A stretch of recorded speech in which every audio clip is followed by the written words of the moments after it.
और देखो निश्चिंत हो जाओ। हमें हर समय पुलकित रहना है कि हमारा संबंध श्री जी से, हमारा कल्याण साधना से नहीं संबंध से होगा। अपने कल्याण की बात सोचना शरणागति में कलंक है। मैं प्रभु का हूं, प्रभु मेरे, इसी से कल्याण हो जाएगा। कोई भी त्रुटि ही नहीं मानी जाएगी। कोई त्रुटि, कोई अपराध, कोई पाप उसको भगवत प्राप्ति से नहीं रोक सकता। उस म्रियमाण भक्त का मैं स्वयं स्मरण करता हूं और उसको परम गति प्रदान करता हूं। और जिसको अपनी साधना का सहारा नहीं, केवल विश्वास प्रभु का है, उसका परम कल्याण हो गया। भगवान के साथ जो अपनापन है, जो भगवान के प्रति भाव प्रकट हो गया है, वो भाव उसका परम मंगल कराता है। योगिनाम अपि सर्वेषां मद्गते नान्तरात्मना श्रद्धावान भजते यो माम सामे युक्त तमो मतः। बहुत सुंदर बात भगवान ने कही। यही अपने लोगों की बात है। जो अपने लोगों की बात है वो इस श्लोक की बात है। पीछे जो आप लोगों ने सुना कि भ्रष्ट हो जाने पर वो अन्य लोगों के भोगों को भोगने के बाद, श्रीमान कुलों में जन्म लेने के बाद, हो सकता है एक जन्म और लेने के बाद तब भगवत प्राप्ति हुई। अपने लोगों की नहीं, अपने शरणागत हैं, अपने योगी नहीं है, न तपस्वी हैं, न ज्ञानी हैं, न कर्मयोगी हैं, अपने शरणागत जन हैं। अजात पक्षा युमातरम खगा। जैसे छोटा सा बच्चा घोंसले में बैठे अपनी माँ की बाट जोता है, ऐसे हम प्रियालाल की कृपा के पात्र हैं। हम उनकी कृपा से चल रहे हैं। हम उनका जस गाते हैं, उनका नाम जप करते हैं, उनकी जूठन पाते हैं, उनके धाम के वासी, उनके आश्रित हैं। हमको ये गतियां नहीं मिलेंगी। हमसे अगर चूक भी हो जाएगी तो हमारी श्री जी का स्वभाव है। अवगुण करे समुद्र सम गनत न अपनो जानी राई के सम भजन को मानत मेरु समान। राई बहुत छोटा दाना होता है।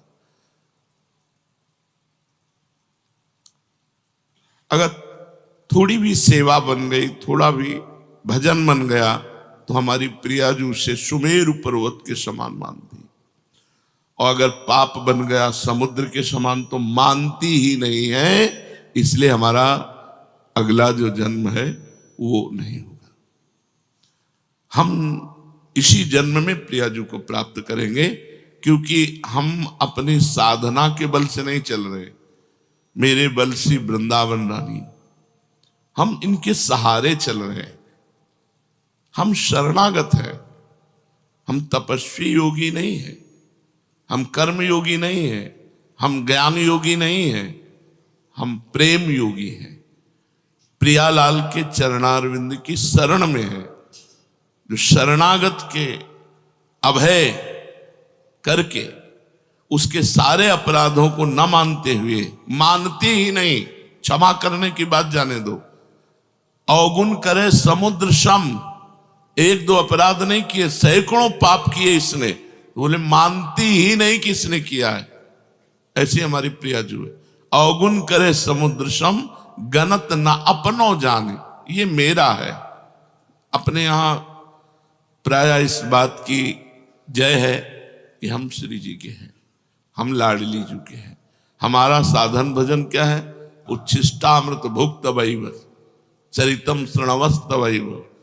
नाम का जप करना, उनके चरणों के आश्रित रहना, बस इतना ही हमारा जीवन है। उनके जूठन को पा रहे हैं, उनका जस गा रहे हैं, उनका जस सुन रहे हैं, नाम जप कर रहे हैं, सेवा कर रहे हैं, उनके भरोसे उनके घर में पड़े। भगवत प्राप्ति पक्की है, चाहे जितनी बड़ी चूक हो जाए। प्रियाजू चूक मानती ही नहीं। भगवान कह रहे हैं अब इस योग को समझना है, ये अपना योग है। भगवान कह रहे योगिनाम अपि सर्वेषां मद्गते नान्तरात्मना श्रद्धावान भजते यो माम सामे युक्त तमो मता। संपूर्ण योगियों में जो श्रद्धावान भक्त हैं, मुझ में तल्लीन होकर भजन में लगे हुए हैं, जो मेरा भजन करते हैं, बस मेरे मत में सर्वश्रेष्ठ योगी वही है। तपस्वियों से भी, ज्ञानियों से भी और कर्मयोगियों से भी भगवान ने श्रेष्ठ योगी कहा भजन करने वाले को।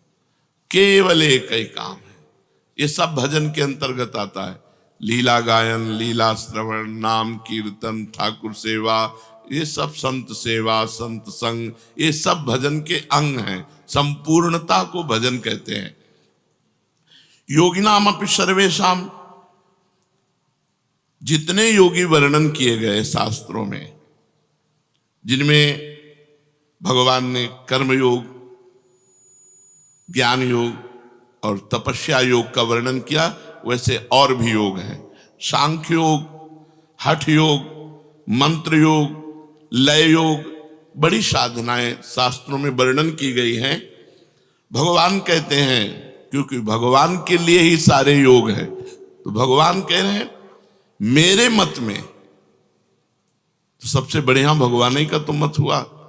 मेरे मत में योगिनाम अपि सर्वेषाम मद्गते नान्तरात्मना श्रद्धावान भजते यो माम सामे युक्त तमो मता। इन सब योगियों से, तपस्वियों से, कर्म योगियों से, सांख्य योगियों से, लय योगियों से और भी जो हठ योग हैं, इन सबसे श्रेष्ठ है मेरा भक्त योगी, जो निरंतर भगवान के भजन में लगा हुआ है। या श्रद्धावान, जो मेरे में केवल श्रद्धा करता है, योगों पे नहीं, योग पे नहीं, उसका योग से कोई मतलब नहीं, उसको मेरी प्रिया जो, मेरे लाल जो, दुनिया से मतलब नहीं, अपने प्रियालाल को हृदय से लगाए, हर समय उन्हीं को कीर्तन सुनाना, उन्हीं को पद सुनाना, उन्हीं को भोग लगाना, उन्हीं के सामने नाचना गाना, उन्हीं के चरणों में सो जाना, उन्हीं के चरणों का चिंतन करते उठना, ये श्रद्धावान योगी है, जो भगवान जिसे पसंद करते हैं। मेरे पर श्रद्धा और विश्वास करता है और जिसके भीतर मेरी मापता है, साधना की नहीं। मेरे भगवान, मेरी प्रियाजू मेरा कल्याण कर देंगी, मेरी प्रियाजू मुझे मिलेंगी, मेरी प्रियाजू मुझ जैसे नीच को भी अपना बनाएंगी। उसके अंदर केवल एक वृत्ति है, प्रियालाल, मैं साधन कर रहा हूं, इसके बल से भगवत प्राप्ति, वो मार्ग दूसरा हो गया। मैं भरोसे में हूं प्रियालाल के, वो अंदर की बात, उसकी सत्ता और महत्ता केवल प्रभु में। ऐसा वो श्रद्धावान भक्त मेरे में लगे हुए मन से मेरा भजन करता है, तो मदगते नान्तरात्मना माम भजते। भगवान कह रहे, मैं जो निर्णय कर रहा हूं सबसे बड़ा निर्णय है, भगवान का निर्णय सबसे बड़ा निर्णय है। भगवान कह रहे, जिसने मेरे में चित्त लगा दिया और मेरा आश्रय ले लिया और मेरा भजन कर रहा है, यो माम सामे युक्त तमो मता, मेरे मत में सबसे बड़ा योगी वही है। जब इस तरह से हमारा हृदय कि मैं प्रियालाल का, प्रियालाल मेरे, इसके बीच में कोई नहीं होना चाहिए, रुपया पैसा रिश्तेदार नातेदार कोई नहीं, मैं अकेला, केवल मेरे भगवान और मैं प्रभु का। बस अंतर में देखो, कोई मेरा नहीं होना चाहिए, सब कोई होते हुए भी मेरा कोई नहीं होना चाहिए। मेरे सिर्फ प्रभु और मैं प्रभु का, ये सबसे बड़ा योग है। तब मन स्वतः ही भगवान में लग जाता है, भगवान में अपनापन हो जाता है, प्रियालाल से अपनापन हो जाता है। अपने प्रियालाल, अपने ठाकुर जी, अपनी श्री जी, ऐसा नहीं लगता कि मतलब कोई और, अपनी श्री जी, अपने प्रियालाल। इसीलिए सबको सेवा रखनी चाहिए, जिससे अपनी सेवा में हम इतने तन्मय रहें कि सेव्य से प्रीति हो जाए। कल एक रोकर एकांतिक में साधक कह रहा था कि मुझे सबसे बड़ी चिंता है कि हमारे मर जाने के बाद हमारे ठाकुर जी की सेवा कौन करेगा। बस यही चिंता खाए जा रहे। हम कहा यही चिंता तुम्हें प्रभु से मिला देगी। यही चिंता प्रभु के सुख के लिए सोचना कि अभी तो मैं ये कर रहा हूं, और जब मेरा शरीर छूट गया तो मेरे ठाकुर को कौन भोग लगाएगा, कौन पवाएगा, कौन आरती करेगा, कौन शयन कराएगा। ये जो चिंता है ना, यही भगवान प्यार देखते हैं और इसी प्यार से मंगल हो जाता है। उसका स्वाभाविक मन लग जाता है प्रभु में, स्वाभाविक मन। 4 फूलों की सैया लगा कर देखो, रोज रात्रि में जब शयन कराओ, सुंदर 4 राय बेल के फूल डाले, गुलाब की पंखुड़ियां डाली, कोमल एक वस्त्र उसके ऊपर बिछा दिया कि फूल चुभे ना, क्योंकि फूल से भी सुकुमार हमारे प्रियालाल हैं। और ऐसे शयन कराओ, फिर देखो कैसा सुख मिलता है। फिर चरण चापो, देखो कैसा सुख मिलता है। भगवान इसी को कह रहे हैं, मेरे मत में सर्वश्रेष्ठ योगी है वो। खाते पीते उठते बैठते चलते फिरते सोते जागते सभी क्रियाओं में भगवान का नाम जप करता है, भगवान का चिंतन करता है। उसका मन भगवान में लगा रहता है। जो केवल प्रभु का हो जाता है, मैं केवल प्रियाजू का हूं। जिसका मन व्यक्तिगत कोई अस्तित्व तो नहीं रखता, प्रियाजू के लिए, ये फूल प्रियाजू के लिए, ये इत्र प्रियाजू के लिए, ये भोग प्रियाजू के लिए, जो देखा वो सब प्रियाजू के लिए, अपने लिए भूल गया। ये सबसे बड़ा योगी है। अपनी चाह भूल गया, अपने प्रियालाल के सुख के लिए। उसकी व्यक्तिगत कोई चाह नहीं होती। उसकी साधन भजन जप कीर्तन श्रवण मनन सब प्रभु के लिए होता है, सब प्रभु के लिए, अपने लिए नहीं। अपना कल्याण हो, ये बात हट जाती है शरणागत की, क्योंकि अपना कल्याण तो हो चुका हम प्रभु की शरण में। अब हमें जो करना है अपने प्रभु के लिए करना है। उसकी जितनी भी परमार्थिक क्रियाएं हैं, साधन भजन जप कीर्तन श्रवण मनन, वो सब प्रभु के लिए होता है। और जो व्यवहार की क्रियाएं, खाना पीना चलना फिरना सोना जागना, ये सभी क्रियाएं, या खेती व्यापार नौकरी, सभी जीविका संबंधी क्रियाएं, वो सब प्रभु के लिए। तो उसकी दोनों क्रियाएं परमार्थिक और व्यवहारिक दोनों भजन हो जाती। रुपया कमा रहे, जिससे परिवार है, परिवार प्रभु का है, प्रभु स्वरूप है, उसकी सेवा हो रही है। परिवार का सेवन वो भगवान की सेवा मान के करता है, उसका सब व्यवहार भजन बन जाता है। अनन्य भक्त के भजन के स्वरूप को भगवान यहां कह रहे हैं कि वो मेरी प्रसन्नता के लिए सारे कर्म करता है, मेरी प्रसन्नता के लिए। एक कर्म करता है अपनी प्रसन्नता के लिए, और एक भगवान की प्रसन्नता के लिए कर्म करता है। जो भी कर्म है, खेती किसानी व्यापार नौकरी व्यवहार जो भी है, वो सब प्रभु की प्रसन्नता के लिए करता है और भगवान के परायण रहता है। वो केवल भगवान का भक्त है, संसार का भक्त नहीं। वो संसार की आसक्ति को छोड़ करके केवल भगवान से, इसलिए भगवान कहते हैं मदगते नान्तरात्मना, उसने अपनी अंतरात्मा मेरे को समर्पित कर दी। साम्य युक्त तमोमता, संसार से विमुख होकर अपना उद्धार करने वाले लगे हैं, उन सबको साधक कहते हैं, योगी कहते हैं। लेकिन ये अपने कल्याण के लिए नहीं लगा, ये अपने प्रियालाल को सुख पहुंचाने के लिए लगा है। हमारा कल्याण हो जाए तो याद ही नहीं आता।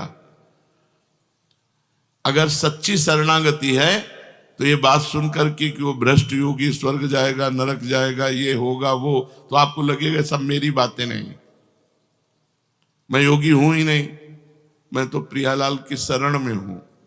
हमारा निर्णय संसार के भागवतिक विधान में नहीं होगा, हमारा निर्णय निकुंज में होगा। और निकुंजेश्वरी का स्वभाव ऐसा है, बड़ी करुणामयी दयामयी कृपामयी, अपराध मानती ही नहीं, छोटी सी सेवा को पहाड़ करके मानती। हमारा तो काम बन गया। हमें हर समय पुलकित रहना है कि हमारा संबंध श्री जी से, हमारा कल्याण साधना से नहीं संबंध से होगा। और इस संबंध को आचार्य गुरु ने करवाया है, हमारा कल्याण हो गया। कल्याण की बात अगर सोचकर तुम्हारे मन में क्षोभ हो तो अभी तुम शरणागत नहीं हो। अपने कल्याण की बात सोचना शरणागति में कलंक है। हमें प्रभु के विषय में सोचना है, प्रभु की चर्चा।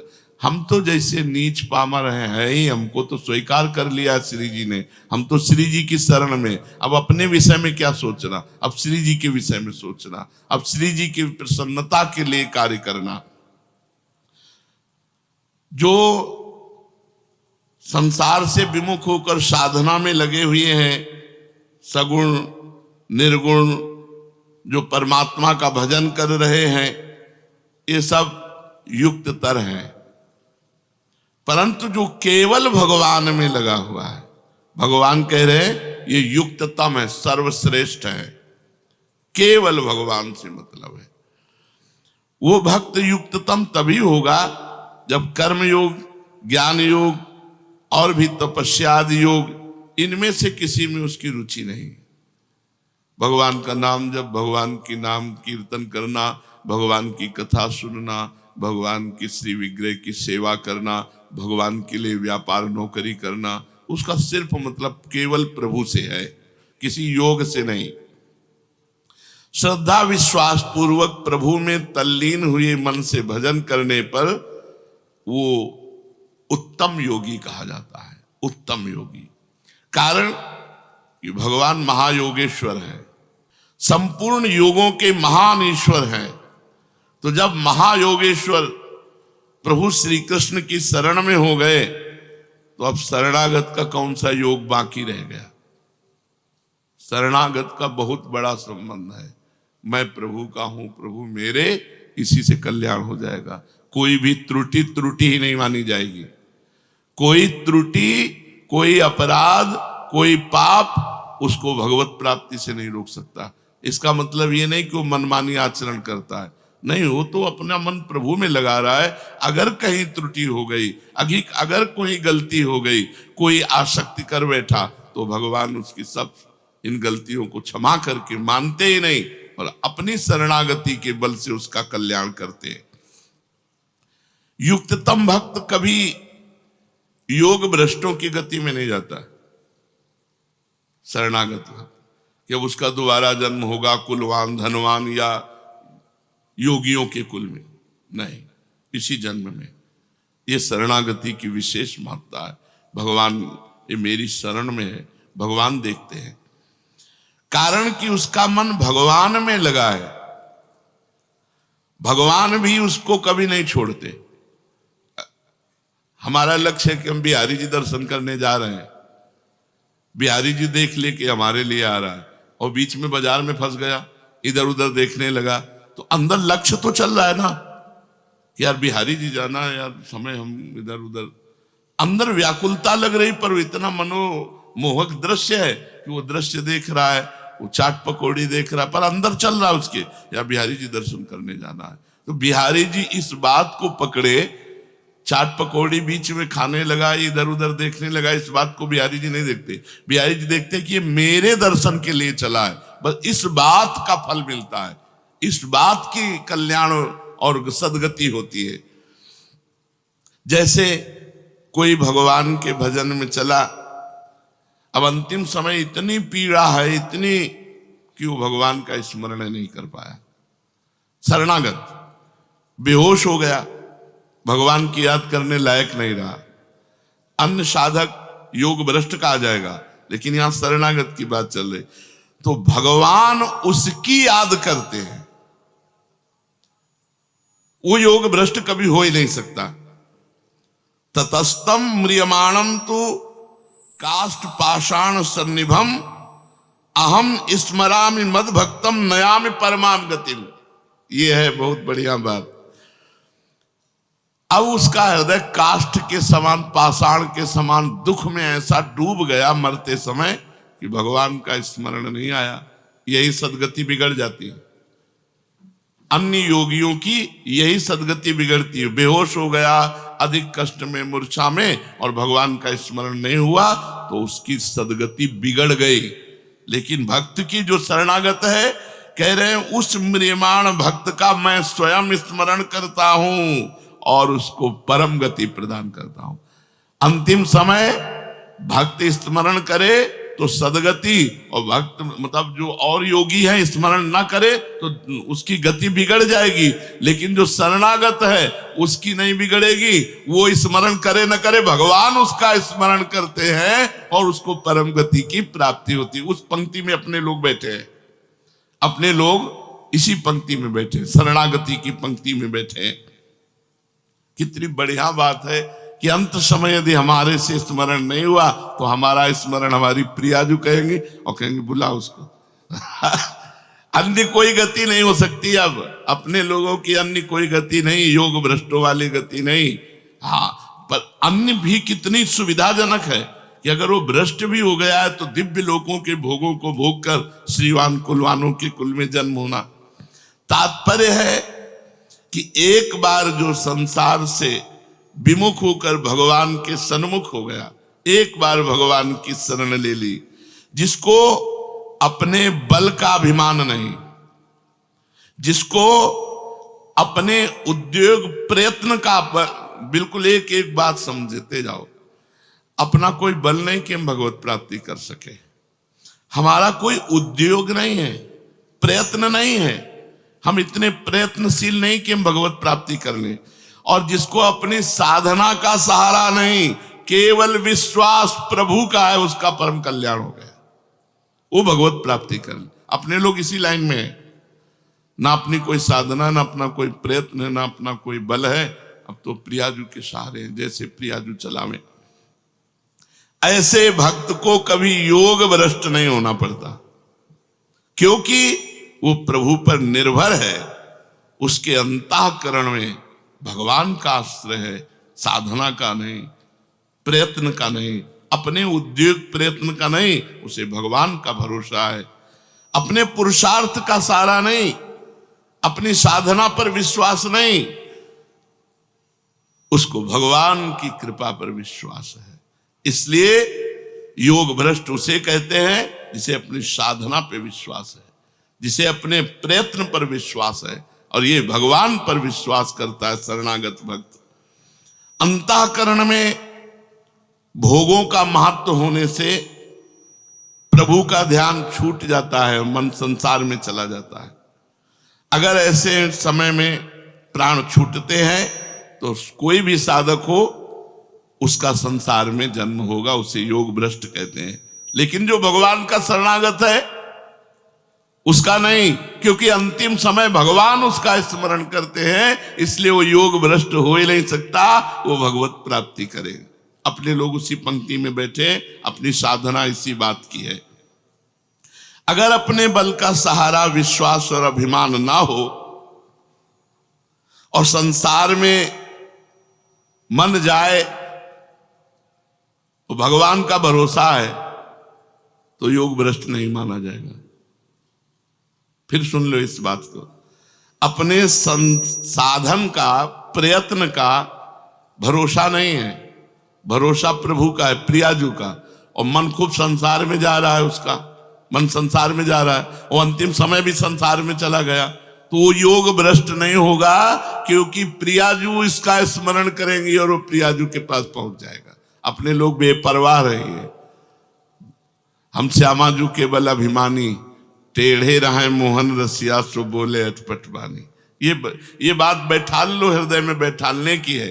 अब हमारा अंतिम नहीं बिगड़ेगा, क्योंकि अंतिम में प्रियाजू हमें याद करेंगी।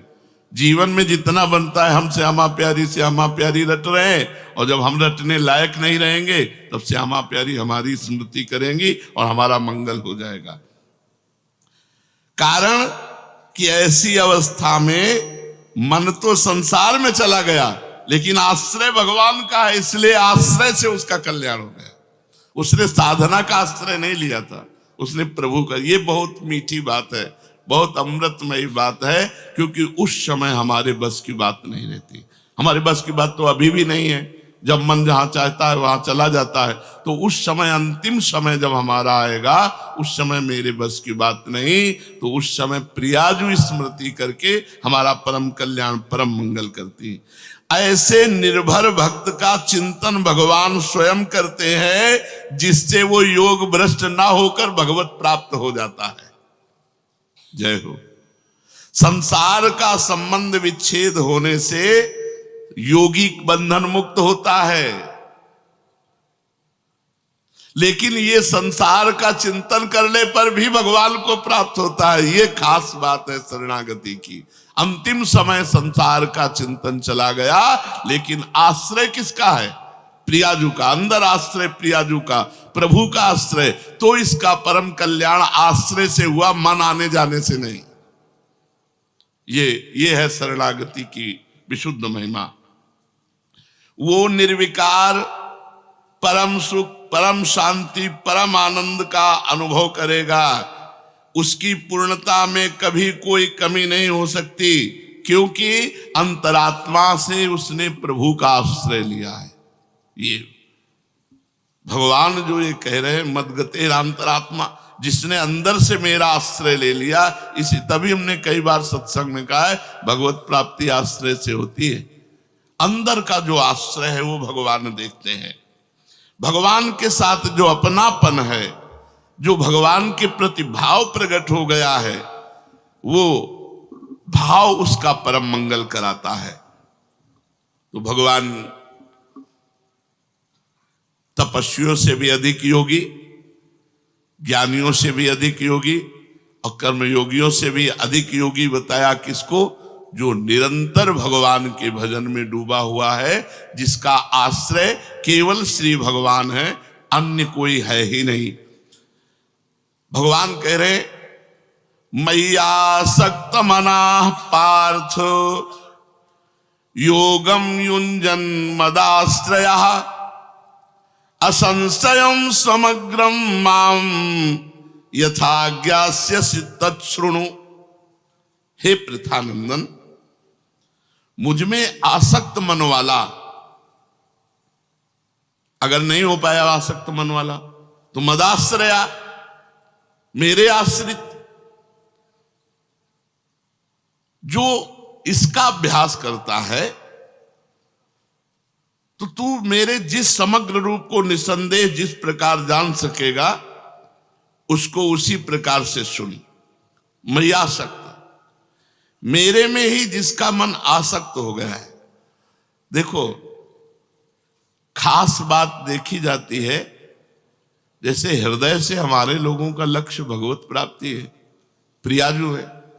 अब बीच में हम किसी भी में फंस जाते हैं तो फंसना नहीं माना जाएगा। वो तो रास्ते में हो, तो जो प्रभु है वो देख रहे हैं कि चला मेरी तरफ है, इसका लक्ष्य मैं हूं, इसका आश्रय मैं हूं, पर मेरी दुरंत माया है, ये आकर्षित हो गया, तो मेरी ही तो माया है। इसलिए भगवान से, अगर जो साधक मय्यासक्त मना, प्रभु में ही जिसका मन आसक्त हो गया है, सारा स्नेह बटोर करके प्रभु के चरणों में, सबकी ममता ताग बटोरी, मम पद मनहि बांध बर डोरी, ये मय्यासक्त मना है। माता पिता भाई बंधु रिश्ते नाते, यहां तक कि अपने शरीर की भी ममता का त्याग करके केवल प्रभु के चरणों में, उसे मय्यासक्त मना कहते हैं। चिपक गया मन प्रभु में, स्वाभाविक प्रभु में मन लग गया, तो उसको भजन तो करना नहीं पड़ता, स्वाभाविक भजन होता है, क्योंकि उसकी आसक्ति प्रभु में हो गई है। स्वाभाविक मेरी याद आती है, उसको कभी विस्मृति नहीं होती, मैं चाहता हूं कि तू ऐसा बन। मय्यासक्त मना पार्थ, पार्थ मेरे आसक्त बन। उत्पत्ति विनाशशील वस्तुओं का शब्द स्पर्श रूप रस गंध का आकर्षण तभी मिटेगा जब मय्यासक्त मना होगा, जिसका मन प्रभु में आसावई मना कृष्ण पदारविंदयो, जिसका इस लोक में शरीर के आराम, आदर सत्कार और नाम बड़ाई की, स्वर्ग आदि परलोक के भोगों की किंचन मात्र कोई प्रियता नहीं रह गई है। मय्यासक्त मना, शरीर के आराम की व्यवस्था, मान बड़ाई, नाम प्रणाम नमस्कार, लोक परलोक के भोग, इन सब से कोई प्रियता नहीं, मेरी तरफ खिंचाव है। ऐसे उपासक को मय्यासक्त मना कहते हैं। साधक कैसे भी प्रभु में लग जाए, वो मैयासक्त हो ही जाएगा। अगर वो कहीं इधर उधर चलेगा ना, मन चलाएगा, तो उसको ऐसी ठोकर लगेगी कि अपने आप सही मार्ग में चलेगा। पक्का मान लो, जिससे आसक्त होगा वही ऐसे वचन कहेगा, वही ऐसी क्रिया कर देगा कि उसका मन हो जाएगा, अरे मैं तो परमार्थ छोड़कर, भगवान छोड़कर इसके लिए आसक्त हो रहा हूं, ये हमें क्या। वो अपने आप सही रास्ते में आ जाएगा। जिधर वो आसक्त होना चाहेगा, तो ये भगवान की भी तो जिम्मेवारी है। भगवान खींचते हैं, कृष्ण आकर्षण। हमको और कोई विषय खींच करके अपने में रोक नहीं सकता अब, क्योंकि भगवान ने खींचा है। खड़े हो सकते हैं, लड़खड़ा सकते हैं, लेकिन लक्ष्य नहीं बदल सकता। अब ये लक्ष्य नहीं बदल सकता कि चलो अब ये भोग मिल गया, विश्राम नहीं। उसका लक्ष्य अंदर जागृत है, भगवत प्राप्ति। अंदर लक्ष्य उसका जागृत है, भजन। और थोड़ी देर के लिए मनोरंजन के लिए रुक गया, तो उसी मनोरंजन में ऐसी चोट पहुंचाई जाएगी कि उसका हृदय व्याकुल होकर फिर भगवान की तरफ भाग पड़ेगा। और देखो, निश्चिंत हो जाओ, हम लोग प्रियालाल की शरण में हैं। बस इतनी चिंता करने की बात है कि उनका भजन न छूटे, उनका आश्रय न छूटे, किसी व्यक्ति का आश्रय न हो जाए, कहीं धन का आश्रय न हो जाए, कहीं साधना का आश्रय न हो। सर्वेषु साधन वरेषु चिरम निराशा, तो वर्षंत में सहजाद्भुत शोक धाराम श्री राधिका चरण रेणु महाम स्मरामि। अपने को नरक स्वर्ग की कोई चिंता नहीं है, अपने को बस चिंता श्री जी की सेवा की रहनी चाहिए। और भजन साधन जो दिनचर्या है, ऐसे मार्ग में लगे हो कि अंतिम समय वो हमारा स्मरण करके ले जाएंगे। हमारी जिम्मेवारी नहीं है, हमारी जिम्मेवारी नहीं। जैसे अंतिम समय हर योगी को मन को संभाल कर परमात्मा में लगाना होगा, अगर नहीं लगाए तो भ्रष्ट हो जाओगे। लेकिन अपने लोगों को ये भी बात नहीं, मन संसार में चला गया तो प्रिया जो है ना हमारी, वो हमारा स्मरण करेंगी और अपने पास बुला लेंगे। श्री राधा वल्लभ लाल की।